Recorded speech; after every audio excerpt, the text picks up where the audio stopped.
RogueCon 23. That's right. It is here. It's not back. It's here. It's the first one. Join the ultimate celebration of digital content with its creators, passionate fans, and industry experts. It is all happening in downtown Waco across multiple venues, January 20th through the 22nd of 2023. Now, if you want to go, you got to get tickets, and tickets are on sale at RogueCon23.com. That's RogueCon, RogueCon 23.com. Be there. I'm going to be there. Everybody's going to be there. Let's go. Coming up on the Payoff. Now, I just taped an episode that is absolutely fantastic. And after I did that, I talked with Mike, our producer, and we're going to put that episode out on Tuesday morning. So that is a brand new podcast, and we're going to start putting them out at a brand new time on Tuesday mornings. So we want to Mike says put something up today. And so I was talking to this guy yesterday, and actually this is one of the most listened to podcasts that I've had, which is a surprise because I've had some important people on here. But this guy sees himself as very important. And honestly, the message is the most important thing. He's a guy I ran with for a very long time. I ran into the ground. He kept going, and then he bottomed out. And the guy is an inspiration, and he is always on the move in the world of recovery, and he's always honest about where he's at. So without further ado, some laughs and some life lessons with Murph B. But first, Kevin Souza.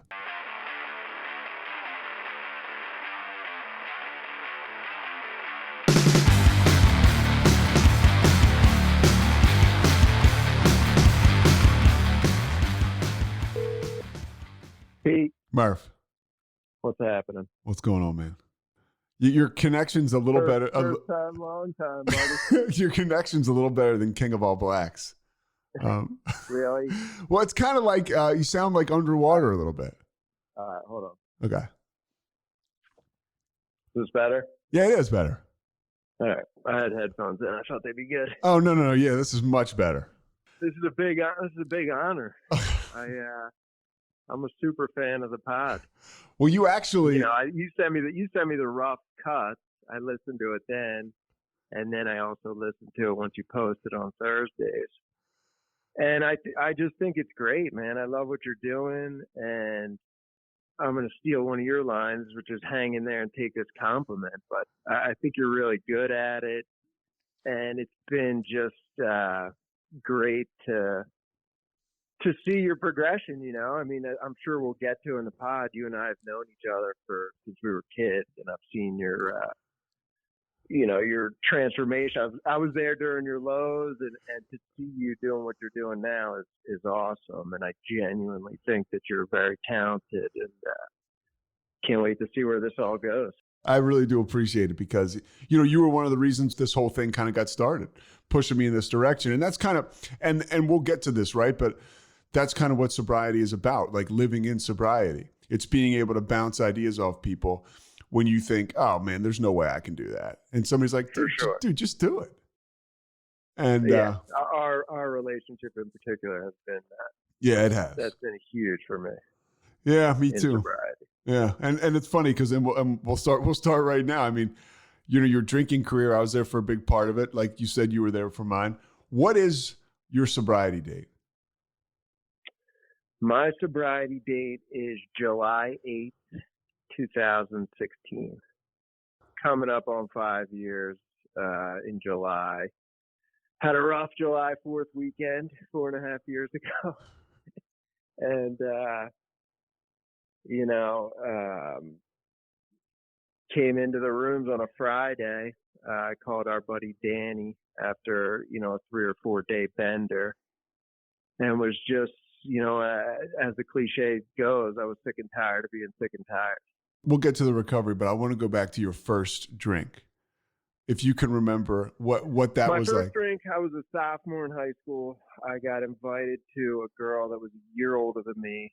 I went to Episcopal, and she was a year older. She was cute. She invited me and 2 other guys over to her house on a Friday night. And there was, 3 guys, 3 girls. We each probably had 3 or 4 beers. made out with the girl. We walked into Narberth, and it was just such a fun night. I mean, literally, when I look back on it, it was like, I remember that feeling of like, I want to do this all the time. This is awesome. This is fun. And really, like, from that first drink, you know, drinking and then smoking pot became my number one priority. Your family's based in Philadelphia, but you grew up in Canada, which is worth mentioning. My parents were both from Philly. My dad started a business up in Toronto, so we lived in Toronto until I was in 8th grade. And you didn't drink at all there? I didn't drink at all there, no. We lived kind of in like a rural area. We got in lots of trouble, but it was like egging cars and stealing from 7-Elevens, things like that. We were definitely like rambunctious boys, but drugs and alcohol were not in the scene at all in Canada. That's like the best case scenario for an alcoholic. Not only does it make you feel incredible, but you get to make out with the pretty girl on your first night. It was just like, this is fun, It just like cemented like how much fun that is, And I grew up with like uncles that were like real gregarious, loved to have beers and tell hilarious stories. So like I couldn't wait to drink and act like that. And then so for that to be my kind of initial experience, just cemented in my mind, like, this is awesome. I want to do this all the time. So you got through your entire freshman year without drinking? I did. Yeah. And you were a very, very good basketball player. Basketball was pretty much, you were a very, very good basketball player. How did the drinking impact your basketball career? Basketball was probably my number one priority my whole life until I discovered drinking, drugs, and women, really. I mean, those things just took priority immediately. I would shoot hoops all night on Friday night, all night on Saturday night. My freshman year, by sophomore year, I was trying to figure out ways to lie to my parents and figure out how I could get to, a party and get away with drinking without being caught. So really that applied to almost everything in my life. Like my grades started going downhill, my basketball career, my relationships, all that stuff. Really, like when I look back on it, immediately started to nosedive. I didn't see it at the time, but now that I've been sober for 4.5 years and kind of reflected on some of that stuff, it's very obvious. You were unique in a sense that you grew up in an affluent suburban area outside of Philadelphia, but you would go to the city of Philadelphia to play in summer leagues, to play with the most talented kids in the city. What was that experience like? That experience was great. It was eye-opening. I kind of realized that I wasn't that good. I think for a lot of my life, I was a big fish in a small pond. And then I went down and played in Sunny Hill. Sunny Hill is one of the best youth summer leagues. A great basketball league at Temple that the best players in the city play in this league. And I played against Rasheed Wallace and Kobe Bryant and tons of other really good players. And it was very apparent that those guys were on a different path than I was. They were a different level athlete. They were longer, faster, quicker, stronger, and just better.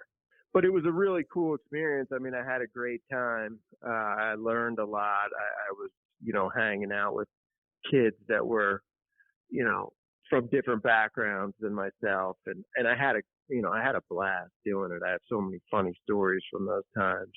But in terms of what it was like, I would describe it really just as an eye-opener about, the talent that's out there. And Sunny Hill, by the way, is a Philadelphia basketball legend. That's why the league was named after him. I can do a good Sunny. Good morning, everybody. I can do a pretty good Sunny Hill impression.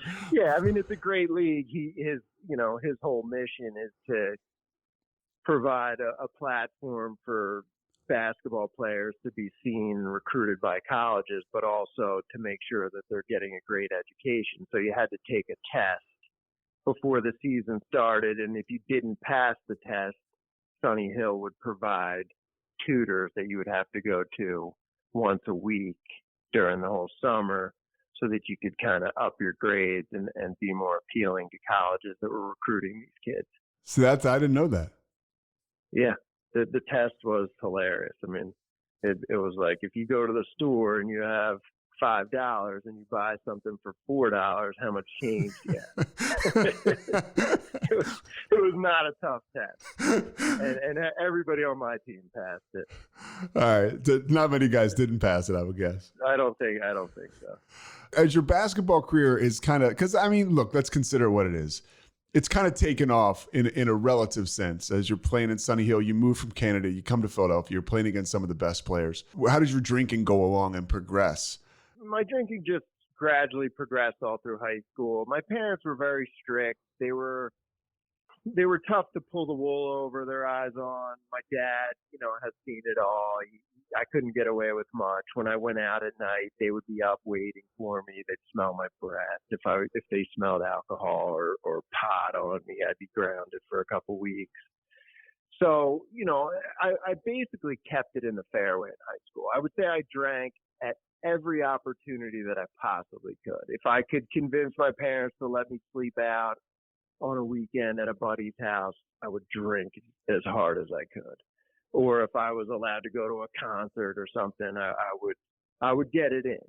But for the most part, I was drinking. I wasn't drinking very often. When I did drink, I went hard. And it was a source of a lot of fights, with my parents.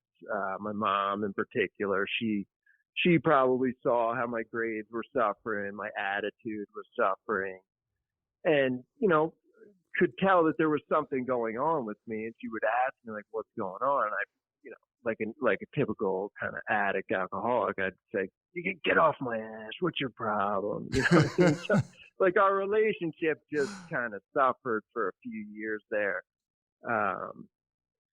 Because they wouldn't let me do what I wanted to do, Did you notice at that point in time, and whether you knew it then doesn't really matter, but looking back, do you see that alcohol and drugs, and I don't know the answer to this, was your number one priority? Absolutely. Alcohol, drugs, and like socializing, like women, friends, being in the cool crowd. All that stuff mattered to me way more than it should, and mattered to me way more than the other things. I mean, I heard a line in a meeting the other day where a guy was talking about altering your goals to meet your behaviors rather than altering your behaviors to meet your goals. And that summed me up. I mean, if my goal was to play college basketball, I quickly changed that goal to say, I don't care if I play college basketball because my behaviors weren't lining up with making that a reality. And by the way, you could have walked on at a Division I school without question. And when I was at Villanova, I played intramurals and the assistant coach asked me if I wanted to walk on. And I was like, yeah, sure. He's like, all right, well, you need to go get a physical and bring the paperwork to me. And I was like, nah. Like I just didn't. It was like that was too much of a. My life was already unmanageable and enough that was a problem for me. And, yeah. And my story. I mean, I was bartending at Villanova. I was having a blast, like sitting on the bench and being a cheerleader. Well, hold on, slow down now, slow down. But we'll get there. But there's more. The high school stuff gets pretty interesting because it really evolved. Like in our crowd, I mean, obviously Murph and I, not only are we like family now, but we grew up alongside each other. And there was a lot of like, I felt like the progression into the use of drugs, whatever kind of drugs you're talking about, was significant for our group of friends. Like how did that affect you towards the end, I guess, of your high school years? in terms of what? Like just being surrounded by it? Yeah, yeah. I mean, it was all over the Yeah, place. I mean, we grew up in like a pretty affluent area. Kids had access to kind of whatever they wanted. A lot of kids had their parents' credit cards or whatever. A lot of parents went out of town and left their kids home alone, so you had places to party, and there, there was booze and drugs available if you wanted it. And I mean, I loved it. I was willing to try anything. My brother-in-law always jokes, and he would say, if you handed Murph 3 pills, he would take them, and then he would ask you what they were. And that's just, if it was going to alter my mood, I was down to try it and down to do it. And, it progressed more and more in high school. Did you get more comfortable? Did you get more comfortable in your own skin? Yeah, I think so, for sure. I mean, I think alcohol is liquid courage for anybody. I don't think I was particularly uncomfortable in my own skin before. I mean, I'm sure I had insecurities like anybody, especially any high school kid, and alcohol in particular helped there. But I don't even, I don't look back and say that's why I did it.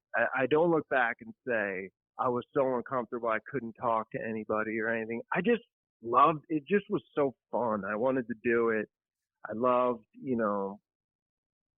just that whole party scene. It just seemed exciting to me, and like, why would you want to do anything else? So you're finishing up at Episcopal. You're obviously partying. Yeah.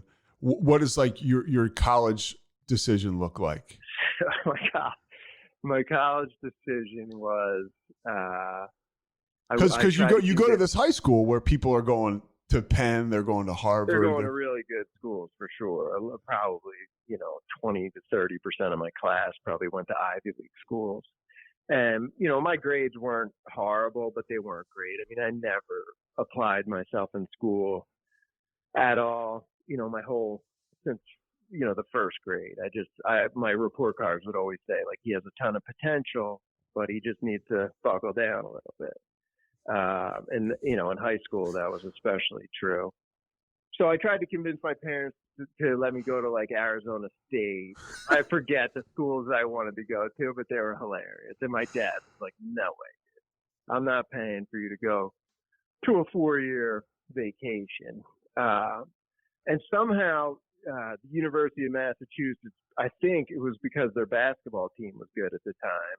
I'll apply there. And I swear to God, I think I applied there because the application was easy. Like that was how I was operating. Because the application was the easiest. Easy. Yeah, like some of the applications you had to write like essays and whatnot. Like I think UMass, you just had to like fill out some multiple choice. I mean, that's literally where my mindset was. Yeah. And so I went to UMass for a semester. I got up there. The classes that I were in, there was like 400 kids in the class. So I was like, this is amazing. I don't have to go. And I basically never went to class. And I got a 0.05. I don't know. It was my GPA was pathetic. I think I failed 4 classes and got a D or a C in one. And I came home, and which was actually a crazy story if you want me to go into that. Yeah. I came home for Christmas break, and my buddy Matt, who was out in Denver at the time, and I decided to go skiing in the Poconos, which was about an hour and a half outside of Philadelphia. And we went up, we rented a hotel room, and somehow we got acid. And we ski for the day, and then we take a couple of hits of acid. And we're just hanging out in the hotel room, tripping like a couple weirdos. And all of a sudden, the phone starts ringing. And it's ringing, and we're letting it ring. And this is, by the way, this is no cell phone. This is the hotel room phone. There was no cell phones at the time. So this is the hotel room phone. And we're like, who the hell's calling us? We're tripping. We're not a good mental place. So finally, I'm like, I got to pick this up, dude. This might be an emergency. So I pick it up, and it's my brother. And he's like, dude, you're in big trouble. Dad's looking for you, and I think he's coming up there. And I guess my brother knew that we had gotten acid. He knew it wasn't going to be pretty if my dad came up. So talk about a bad trip. My dad did not end up coming up there, but when I came home the next day, because he had seen your grades. yeah, he had seen my grades, and he was pissed, and rightfully so. So I got home, and he said, "You're not going back to UMass. It's a fucking joke. You know, you're going to go up to Canada and work for me in the parts department in his business," which I did for, like a month. And then I applied to Villanova to go to night school. Villanova said if I had got a certain GPA for a semester at night school, then they would let me in full time. So I did that, and I got straight A's. I lived at home with my parents. I was pretty much, living clean, and I did well. And then Villanova let me in full time. What was your experience like at Villanova? I mean, now we can get into the bartending and stuff like that, because it's pretty interesting. It was, looking back on it, it's such a bummer. I mean, Villanova is such a great school. I met so many great people there, and I did not take advantage of it at all. I socially had a blast. A friend of ours and myself got a job working at like the most popular bar on campus called Smoky Joe's. We literally went to the owner. We were freshmen, and we said, Pat, we will weed your garden. We'll, mulch your lawn, whatever it takes. Just let us in the door. Let us bar back. Let us, clean the floors, whatever you want. Just let us work here. And he's like, all right, I'll give you guys a shot. And literally within like 3 months, both of us were bartending. And it was fun, dude. I mean, I felt like a celebrity. I was making tons of money. There was lots of women, drinking every night. Those guys that own smokes were great to work for. They let us have fun. We weren't supposed to drink behind the bar, but we drank and we had a blast. It was literally like one shot for you, one for me. Yeah, and you mentioned the women. How were your relationships with women? Every relationship I was in was unhealthy, I would say, because I was unhealthy and I treated women. I think I heard Frank say this last week on your podcast, like a drug. And I totally relate to that. I didn't think about them as human beings or partners or, I just thought about it as like someone I could use basically to get what I wanted. Yeah. And that's not how I was raised. That's not who I was. And, looking back on that, I think that caused me a lot of shame going forward. But certainly at the time, I thought it was, a ton of fun. It was like everything I had ever wanted, basically. This was bartending at Smoky Joe's and having like women fight over me at the bar. Yeah. Like to me, that was heaven. And the ego is like loving it, The ego's out of control. And I think I'm the man at that point. So how does college finish up? Like, take me through those years. So yeah, my college career was a rough time. I just basically never went to class. I got really into pills. Like prescription drugs. Prescription drugs. Like I was taking a lot of speed and a lot of painkillers, and I just wasn't going to class. And my parents, I was lucky enough that they paid for me to go to school, and they would ask me how I was doing every semester, and I'd be like, I'm doing great, you'll see. And then the report card would come, and it would be, just barely passing or not passing. And I just couldn't get out of that funk. Like I couldn't do it. I remember having a conversation with my dad after I got one of my report cards, and like he was getting emotional. He literally was like, I don't care if you cheat, just get through school. Like you got to just graduate, dude. And he was like getting emotional, which was not, in his nature. I didn't see that very often. And I remember just like feeling so bad about myself and wanting to change. Like I remember that conversation and I remember thinking like, I'm going to change. I'm going to do better. I'm going to kick ass in school. And then literally that night being back out, like partying and like sleeping through class. And I had like some weird anxiety. I was so like disorganized and just out of it that I would like show up to class and they'd be handing out the results of a test that I'd missed. And so I had like anxiety. I would drive to school and then turn around and drive home. Like I was all jacked up on speed and it was not a good scene. So I was like barely scraping by and it was like my 5th year of school and I just felt like I couldn't graduate. And once again, my grades were coming in the mail in like a week, and I saw the writing on the wall. I knew that they weren't going to be good, and my parents were going to freak out. And so I told them that I had a problem and that I needed to get sober. And I think I knew that I had a problem, but I wasn't really surrendering at that point. I was more just kind of coming clean to get out of trouble. Well, it's like they say, I've heard people say, I had a back problem. I have people on my back. So, Big time. Big time. I had a major problem with people on my back, and that was my only way out. The only way that I saw at the time. And certainly I knew that I did have a problem. So I told them that, and I don't know, I haven't talked to them about what they thought about that at the time, but I called our buddy Pete F, and he took me to a meeting, and I stayed sober for almost a year. I think I was like 21 years old. I always say, I remember where I was, because part of the thing that you do when you get sober, especially when you're young, is you tell people. And I remember where I was when you called me and you told me that you were going to stop. And I was like all for it. Now I didn't think, I was like, this guy's got a problem. I'm screwed.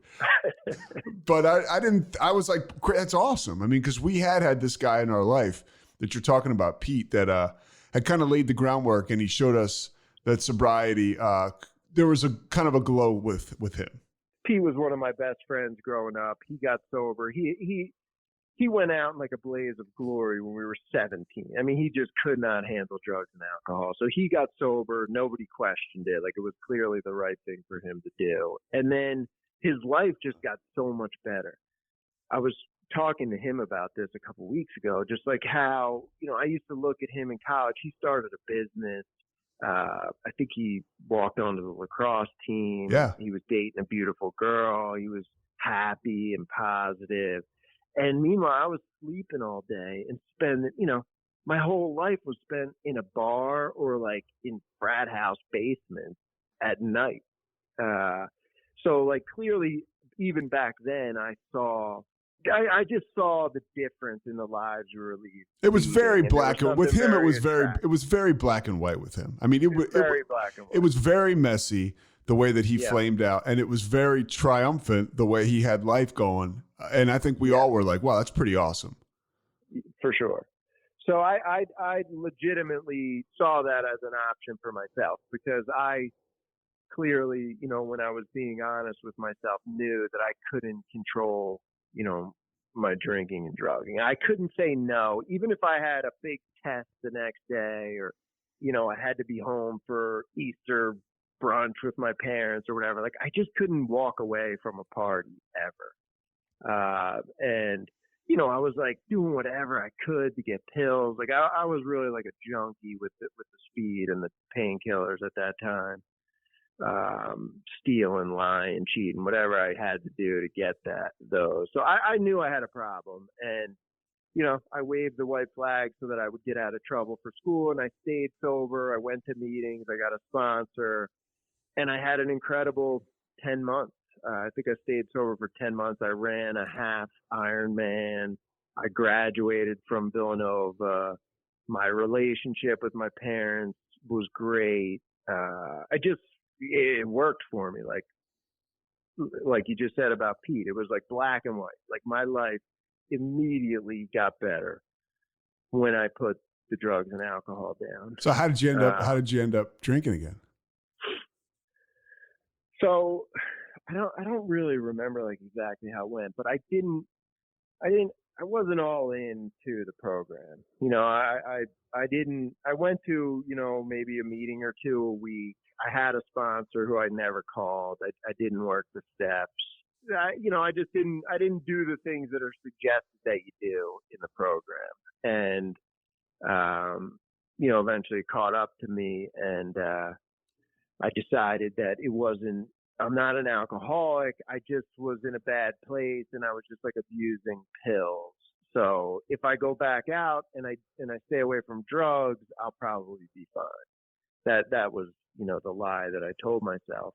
You start to drink again. How quickly do you start to use drugs again? You know, I don't remember. Unlike you, like you can remember. Your memory is incredible. I can't remember. I think I was good for a while. Like I don't think I used drugs for a couple of years after I went back out. You know, I think my drinking pretty immediately was, you know, back to like a binge type of drinking where I didn't drink much during the week, but on the weekends, you know, our crew at that time was all like living down in Manayunk and hanging out. We would go hard Friday night, Saturday night, Sunday fun day, and then kind of recover and lick our wounds during the week. But I immediately was back to like alcoholic behavior, and I'm sure I started doing drugs again pretty quickly. But you're out of school. You graduated school. You're out of the woods there. You've got a job. You're making money. We'll get back to this conversation in a second, but right now, a word from our sponsors. RogueCon 23. That's right, it is here. It's not back, it's here. It's the first one. Join the ultimate celebration of digital content with its creators, passionate fans, and industry experts. It is all happening in downtown Waco across multiple venues, January 20th through the 22nd of 2023. Now, if you want to go, you got to get tickets, and tickets are on sale at RogueCon23.com. That's RogueCon, RogueCon 23.com. Be there. I'm going to be there. Everybody's going to be there. Let's go.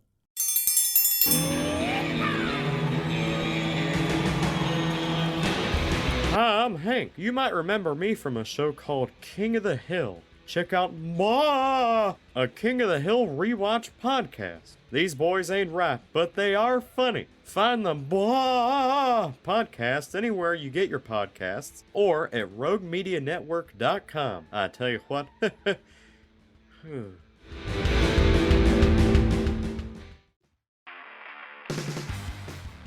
What happens then with the alcohol and the drugs? Like, where are you living? What's going on? So that's a good question. So I was working. I lived downtown for a little bit in Old City. You know, I was just kind of in like one unhealthy relationship after the next with women, and I'm not saying they were unhealthy. I was unhealthy, and therefore the relationship was unhealthy.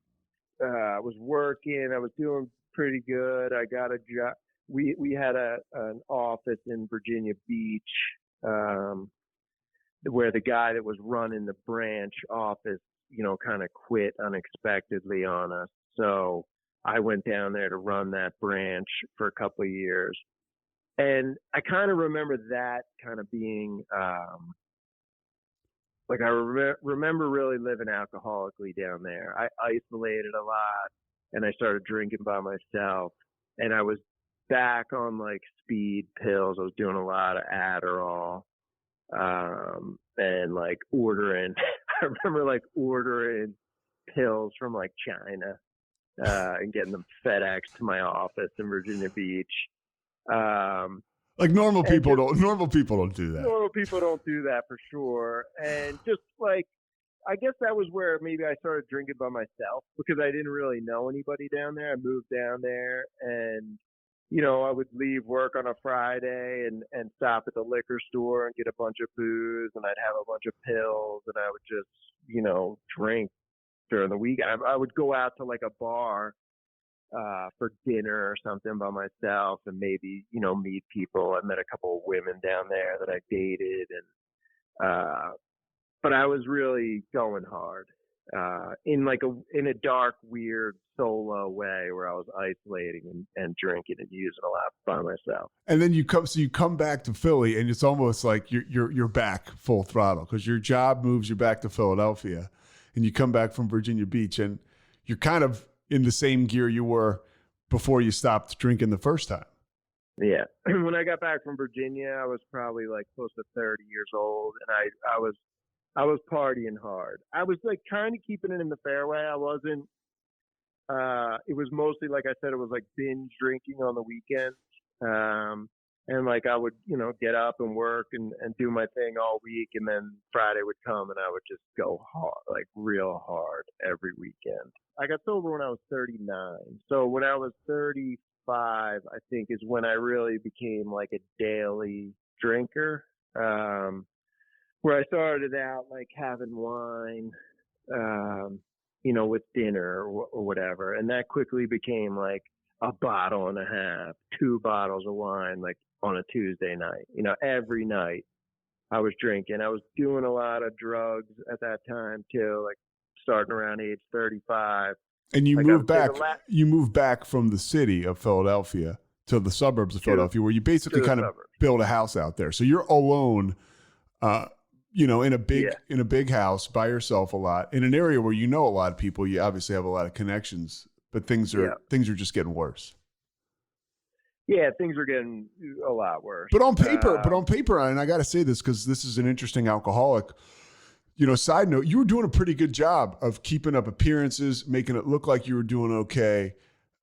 People didn't know. Well, that's the whole thing, right? I mean, that's how we are. We, we put on such a front, so many lies, so much, our whole lives are spent trying to convince people we're all right so that, our party doesn't come to an end. Yeah. And I certainly was living that way, trying to act like I was okay and hiding everything. I mean, things look great. You're dating beautiful women who honestly kind of they have their stuff together. You did a good job with that. I mean, obviously I was still very close to you. You did a good job with that. Dating women that, were good people, but you were the one that was the toxic part of the relationship, but you didn't seem like a toxic guy at all. Yeah, for sure. I mean, I guess I was able to fool people. I think the women I dated quickly figured it out. That, I wasn't all I was cracked up to be. So a lot of them, and stayed with me, but they, it was the source of a lot of problems in the relationship. Just the way I partied. I was like morally bankrupt and spiritually bankrupt, and I treated most of the women that I dated accordingly. It was dark, I was just living a lie, which I think probably most alcoholics and addicts do. You're just lying about everything and putting on a facade that's just not reality. I got to bring this up. I mean, I got to bring this up because it wouldn't be reality if I didn't. While you're going into this, like maybe somewhat of an abyss, I'm there. I am there. And you were one of the people who kind of helped me realize I was there. One of the people who was like, I was so close to, but then you were just like, didn't want to hang out with me anymore. I mean, tell the story about when I came over to your house. Like, I want you to tell that story. Yeah. So this was like a time when you had been in a very dark place where, I think of you as like one of my like happiest friends. Like when we were young, you were like super popular, great football player. Everybody loved you. You were always like joking and laughing. And then as your disease progressed, you became like kind of dark and moody and just like we joke about, you'd steal $20 and then help me look for it. Yeah. And, we had gotten to a point where like we weren't hanging out, we weren't talking that much.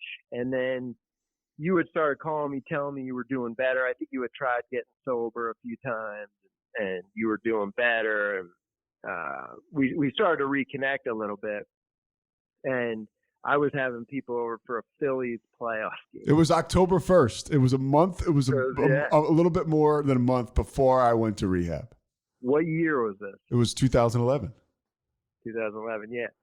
So this was funny. Let me back up a little bit. I play a sport called squash downtown at a club called the Racket Club, which is kind of like a fancy type club in the city where they play this sport called squash that I love. And the pro at the club is a good buddy of mine. And he had asked me if I was willing to host a college squash team for the weekend who were in town for a tournament. And I said, yeah, no, I would love to. No problem. I have extra rooms in my house. Be happy to do it. I said, I probably won't even be there. I'll leave the key, etc. He said, okay, well, let me talk to the coach and I'll call you back and confirm if we need you. So he never called me back to confirm that he needed me. So I assumed that they weren't coming. So back to October 1st, I'm having a couple people over for this Phillies playoff game.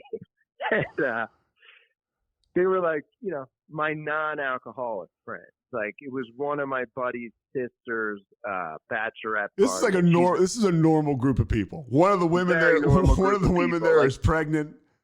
Yeah, pregnant. The one's a doctor. It's her bachelorette party. Like, I don't even think they were drinking. It was her bachelorette party. And they came over for the game, and there's probably 5 or 6 women and me and a couple buddies.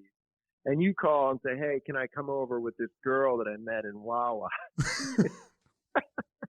And you came over, and you were banged up. I mean, the two of you, so was she. To the point where I was like, I don't know what drug Pete is on. Like, you were banging into walls. You took your shoes off on the couch and you were massaging your feet. It was weird. Everyone was kind of looking at each other like, what's going on?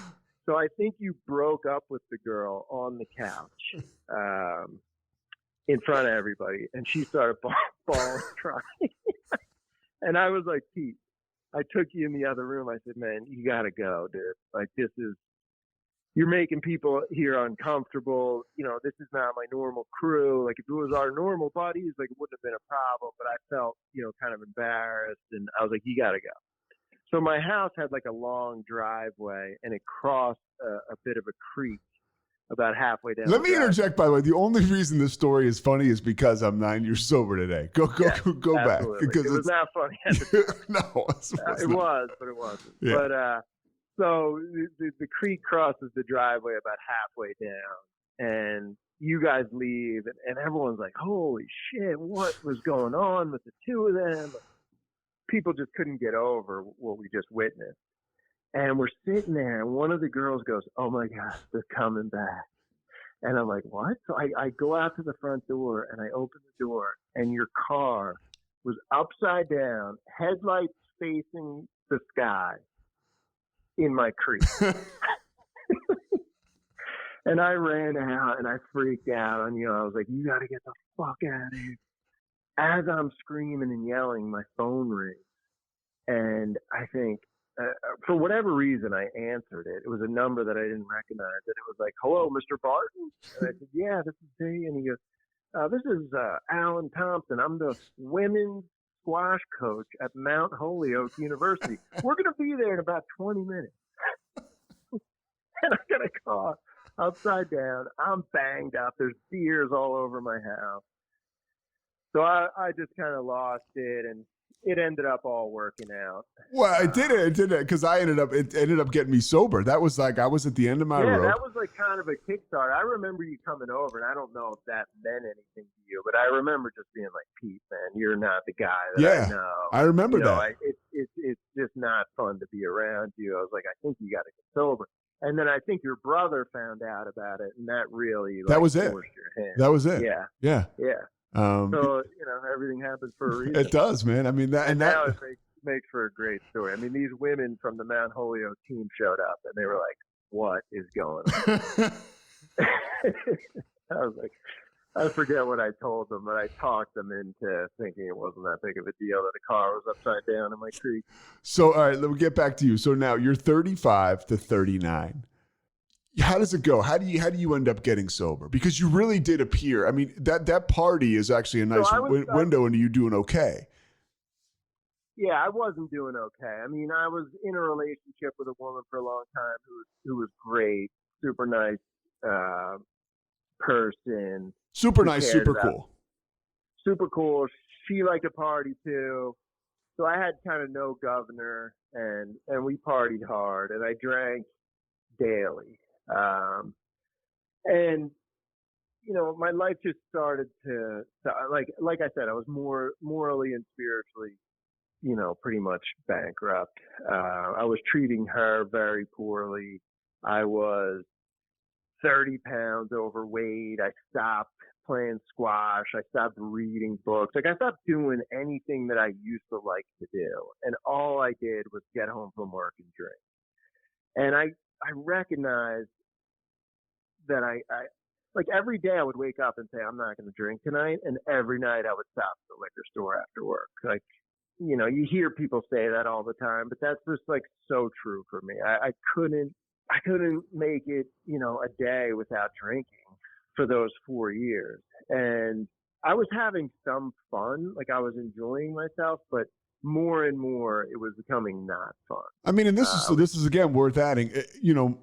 Murph, when I got sober, you invited me. I was living between Jersey City and doing basketball in Springfield, Massachusetts, right where Holyoke is, near Holyoke. And yeah, right. You asked me. You were like, "Hey, why don't you come live with me?" You offered me and I stayed with you, and you were always staying with the woman you were dating. So I didn't see you too much. And when I did see you, you weren't a train wreck, but it was clear like something was happening. Yeah, we had a couple instances that you were there for that you knew, like, oh, holy shit, Murph's going hard. And I think, honestly, I wanted you to stay there because I saw you had that same light that our buddy Pete F had back in college. And I knew that I needed that. I used to wake up all the time and be like, dude, you got to get sober. Like, I knew I was going to get sober. I just needed like a little push. I was so close to waving the white flag. I just couldn't bring myself to do it. And I really think that I invited you to live with me to kind of be around some positivity and some sobriety.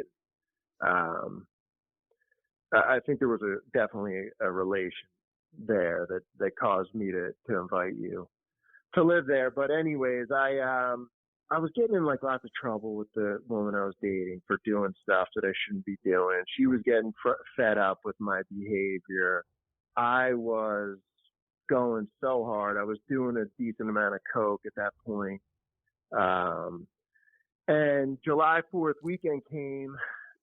Actually, a week before July 4th, the woman and I got in a fight, and I drove home, and I was like blacked out drunk. And I remember waking up the next day being like, dude, you're so out of control. Like, you knew you shouldn't be driving, and you drove. Like, I just started to really feel powerless over alcohol. Like, I wanted to be better, and I couldn't bring myself to be better.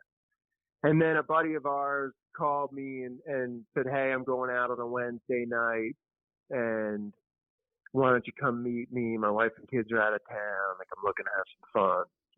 And I said, I got something going on for work tomorrow. I'll meet you out for like 2 beers, but I got to be home by 9. And I was like adamant about it. And the next thing you know, it's 6 in.the morning and I'm calling out of work. I think it was maybe a Thursday, doing drugs, hadn't slept. Didn't even call out of work, just didn't show up. And then like called my dealer, did the same thing again Thursday. And Friday morning came around and I had enough. I was sick and tired of being sick and tired. And I called our buddy Danny and I told him that I need to go to a meeting. And he was like, well, it's a coincidence because I'm going to see a really good buddy of mine speak tonight at St. Joe's University. So I'll pick you up. Actually, he didn't pick me up. I met him there. And I went to a meeting, and the guy, I related to everything he said. And I remember having like a tremendous feeling of relief that I didn't have to, live the way I was living anymore. How does your life start to progress, like in early sobriety? How does it change? What are you doing differently? I think like it immediately started getting better. Those first couple months were tough. There were certainly times when I questioned whether I was, doing the right thing, whether I wanted to be sober. I remember driving over the Walt Whitman Bridge on like a Friday in the summertime, and there was a billboard advertising Miller Lite, which I never even drank, but it was like a summer Friday, and I was looking at that billboard, and I was like, what am I doing? Like, there's no way I can live sober for the rest of my life. Like, I'm never going to get to like go down the shore and have a bunch of beers and have a good time. And there was many moments like that in the first, 6 months. But I had a great support system around me, you and Pete and Danny and other guys that I met in the program. And Scott, our buddy Scott, who was a big help to me early too. And I just went to a ton of meetings, and you and I spoke on the phone every day. And I started to kind of open up about my feelings, and with you in particular, I would tell you every little thing that happened during my day and how it affected me. And it was awesome. But it was, it made me feel. Yeah, and as another alcoholic, it was awesome because that's when the magic starts to happen. That's when you start to get that feeling that you got from using drugs and alcohol. Because you put that crap out there, and you're like, oh, like it's not that big a deal, and the other person can totally relate. Absolutely. And that's the stuff in early sobriety. You're just you're just a raw nerve. Big time. I mean, I had been numbing my emotions for so long that like every little feeling I had, I was like, oh my God, what is this? How do I deal with these feelings? And it was tough. I remember Scott telling me early on. I mean, he told me so much good stuff early on. But one of the things he told me was a problem. Like, you got to talk to me. You got to be honest with me, because a problem shared is a problem halved. And that kind of stuck out to me. Like a problem cut in half. Cut in half, yes. And that turned out to be true for me, because a lot of times I would call you and tell you this thing that felt like a huge deal to me. And then as it came out of my mouth, I was like, oh my God, nothing.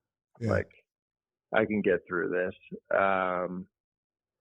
And I went to a ton of meetings. I kind of went in with a bit of a bad attitude, I would say, where I thought, I'll give this a try, but I'm not going to hang out with these people. I'm not, into the God thing. I'm not into the big book or any of this other stuff, but I'll go to meetings. And, just by going to meetings, I basically started to get that stuff, I guess, by osmosis. I started to make friends in the rooms, and I started to, get in service a little bit, chair meetings and do some other things that helped. And how important was all that stuff? Like the service aspect of it?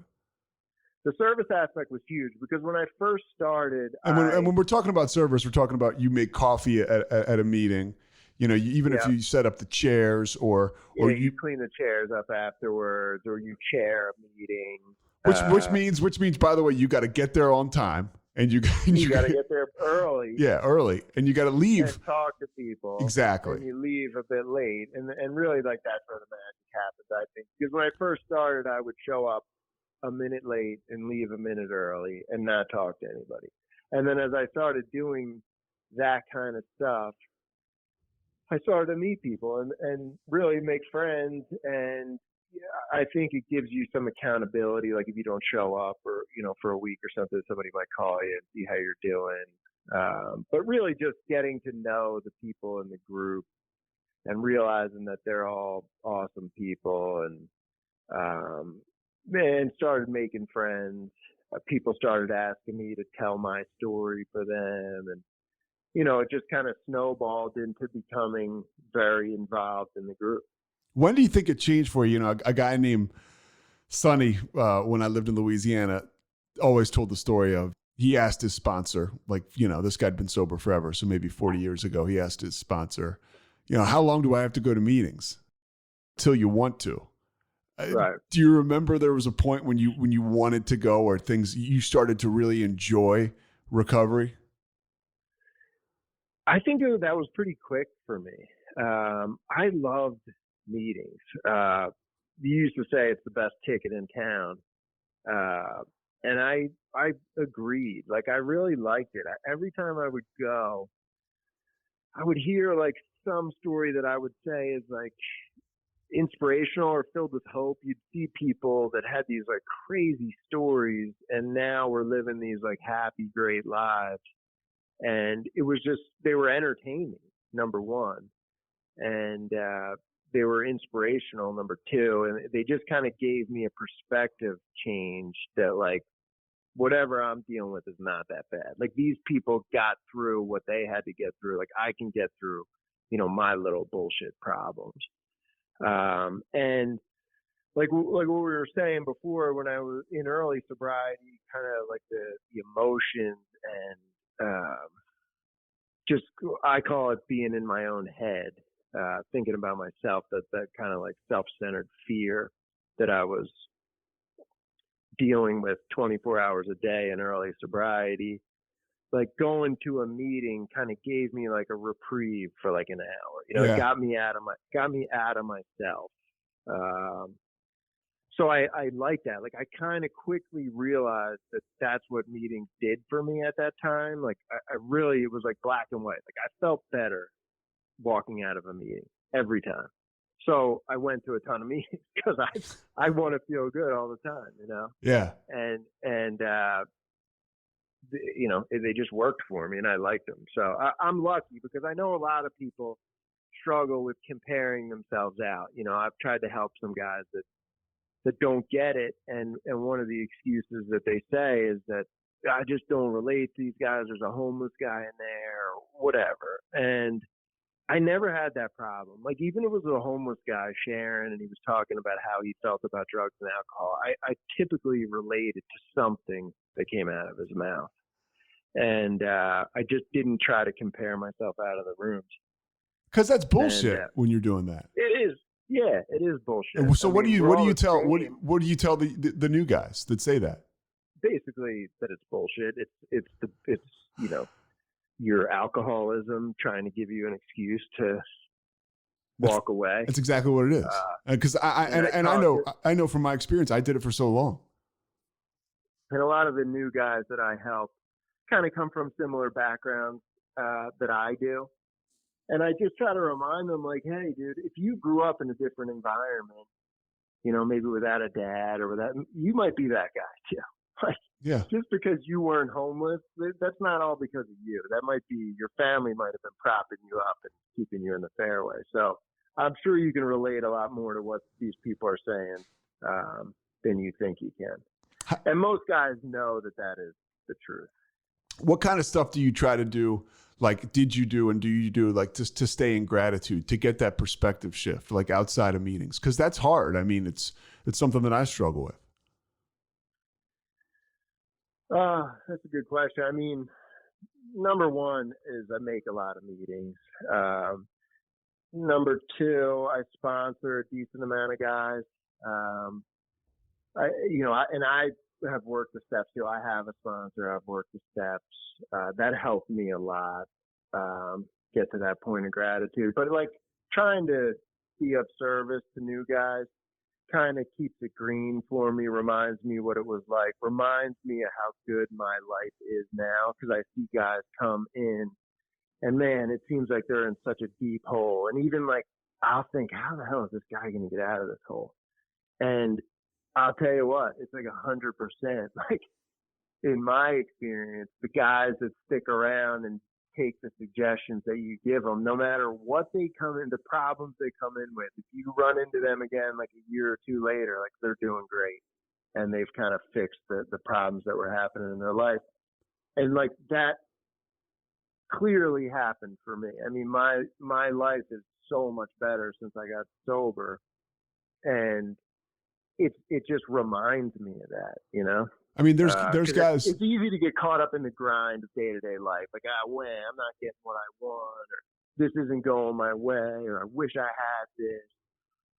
But then if I'm, going to meetings and talking to new guys, it just reminds me like where I was and how much I do have today, 4.5 years sober. I mean, there's living, breathing examples of this. Like there's a Zoom meeting that you and I are on, and there's guys that you literally talk to. Now they're on this meeting. You talk to, you met them, and I know that, I know them through you. And these guys are like on fire, and they're like, they're guys who I really respect. And it started with a conversation with you after a meeting. And it's like, that's kind of what this whole thing is about. It's like we say, if a guy is in a meeting and he goes out to drink, it's like, I would bet my life savings that the guy is going to be a complete failure. If he doesn't drink, I'd bet my complete life savings that the person's going to be fulfilled and successful in their own right. Big time. I would bet against anyone who's an alcoholic. If they're drinking, I'm betting against them. It's going to catch up to them eventually. Their life is going to fall apart. And anyone, in my opinion, who's working the program and doing the things that you're taught in there, I would bet on. I mean, it's just the message, the values of the program are just, they're so good that, the people that I have run into and encountered, like it just, everybody's life gets better. We got a little more time, but I want to ask you a few more things. Your relationships with your family, how has that changed? I mean, it's just gotten so much better. It's like night and day, really. Like I had such a great relationship with my parents, which I always had. My relationship with my parents was never that bad, but it was a grind for a certain number of years. I used to try to avoid them because I knew, they didn't want me living the way I was living. But right now, like we just have a great relationship. They're awesome people. When I'm around them, I'm happy and in a good place. I share with them, a lot of the stuff that I go through in sobriety. They're very supportive. They love it. I mean, they see what it's done for me. My brother and sister. My brother, I remember when I got sober, he was like, "Dude, it's so nice to like have you back. Like you used to be so unreliable. I'd call you, you'd never answer the phone, or we'd be supposed to play golf and I would cancel at the last minute. Like little things like that." My brother and I have always been close, very close, but like even he saw the change like almost immediately. And my sister, same deal. Like that kind of stuff has been great. How much bigger has your life gotten? I mean, you talked about this guy who was alone by himself. Dude, at the end of my drinking, my life was so small, right? Like all I wanted to do was drink by myself because I could drink the way I wanted to drink. I was in my house. Like the ideal weekend for me was to go home from work on a Friday and not leave till Monday, not talk to anyone, not take any calls, like just get weird by myself. And, I just had a baby girl. I got married in June. You got a beautiful wife. You got a beautiful daughter, Beautiful wife who, like, I just really respect, and we're having a great time together. And, she's cool and fun, and we have, like, a very healthy relationship. And we had a baby girl 3 months ago, and that's been phenomenal. And I'm just, like, so excited to be, like, a sober dad. Because I know that I wouldn't have been the type of dad that I would have wanted to be if I was drinking. Like, there's just no way that I could do what I was doing and be like a positive influence in a child's life. And now, like, I just can't wait till she like gets bigger and starts walking and talking and all that kind of stuff, So yeah, my life is just like it's like a 180 for the better.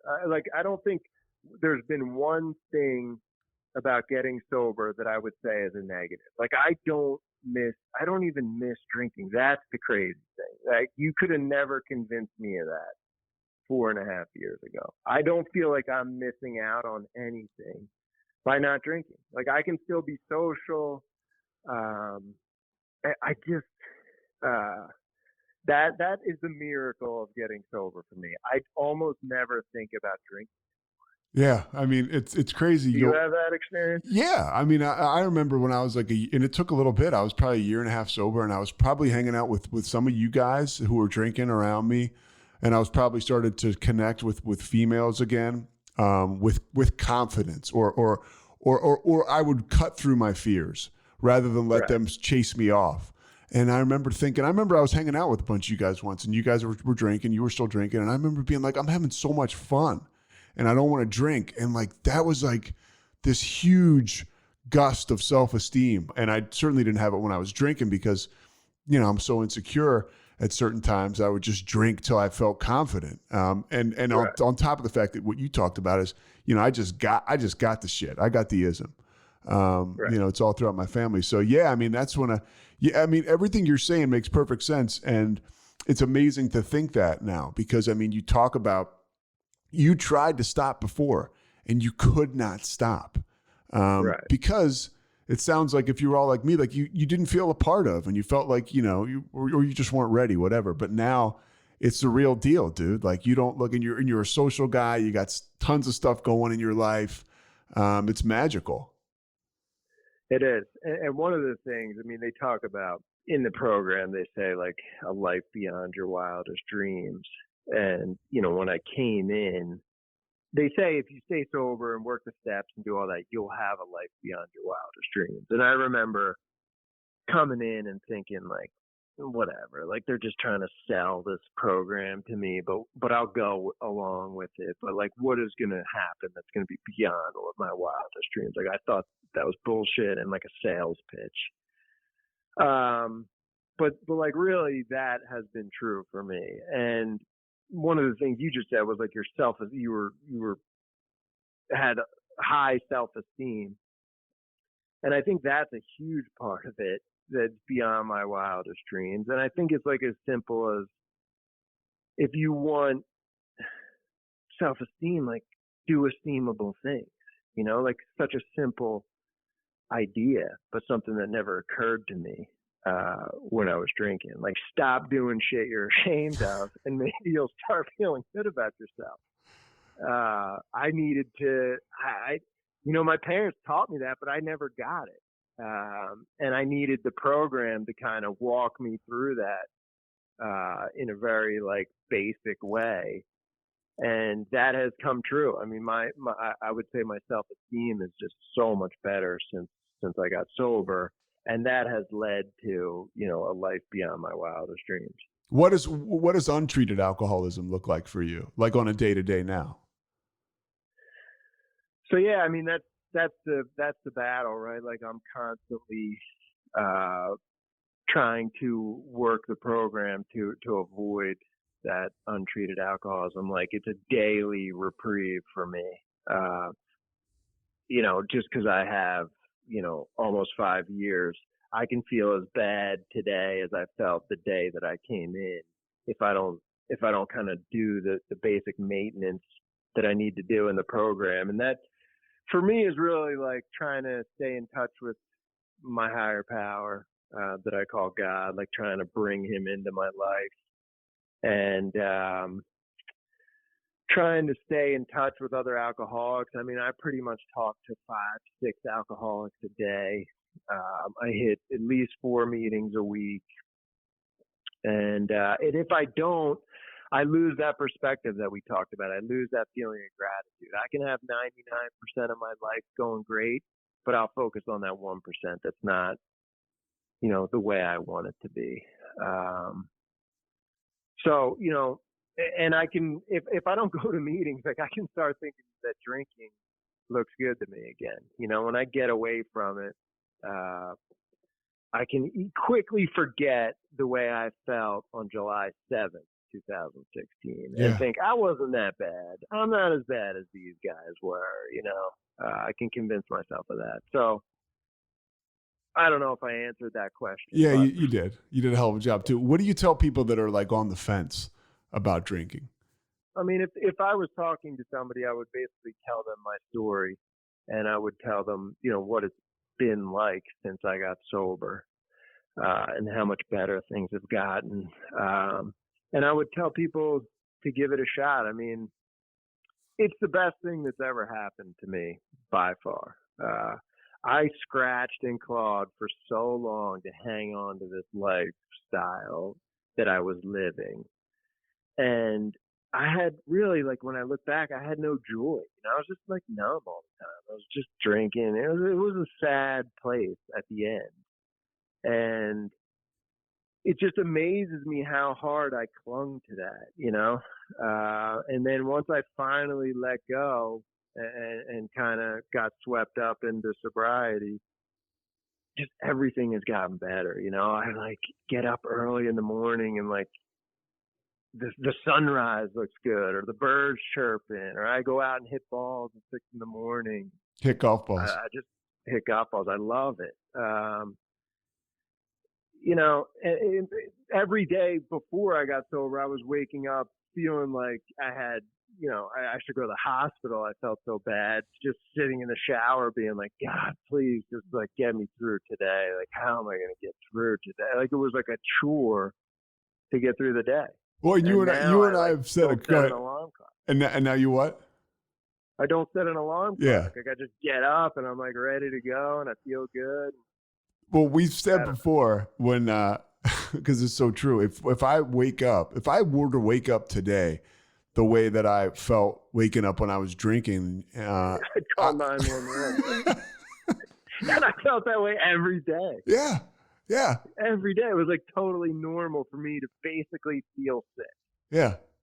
It's just no way to live. And I don't, the thing that you learn when you get some time in sobriety is just like, somebody told me this like early on, like life is this beautiful thing that you're supposed to experience. Like there's ups and downs, but you're supposed to be there for the whole thing and experience it. Like you're only here for a short amount of time. And I wasn't experiencing any of it, dude. I was just numbing myself out. And now I am. And, I get through it, and it's not always easy, but I have people like yourself and tons of other friends that I've made in the program to help me during tough times. Like, the fears or the things you have to go through in life that are tough, life on life's terms. I have like a support system to allow me to face life and do it in like a dignified way. Yeah, and you do a hell of a job. Whoever knew, Murph, you could be such a softie and talk about your feelings for an hour in almost 15 minutes. Anything else? No, I think that's it. We gotta let Mike go home now. So I'll talk to you tomorrow, bro. Great job. Thanks so much for listening to The Payoff with Pete. Once again, I'm Pete Souza. And of course, we are part of the Rogue Media Network. All kinds of good podcasts you can find at roguemedianetwork.com. And of course, you can find this podcast and all those other ones wherever you get your podcasts, iTunes, Spotify, other spots like that.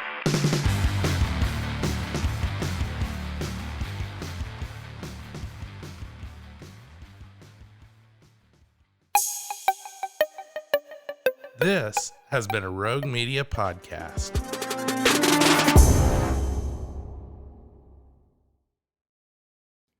Join the ultimate celebration of digital content with its creators, passionate fans, and industry experts. It's all happening in downtown Waco across multiple venues on January 20th through the 22nd, 2023. Tickets are on sale now at roguecon23.com.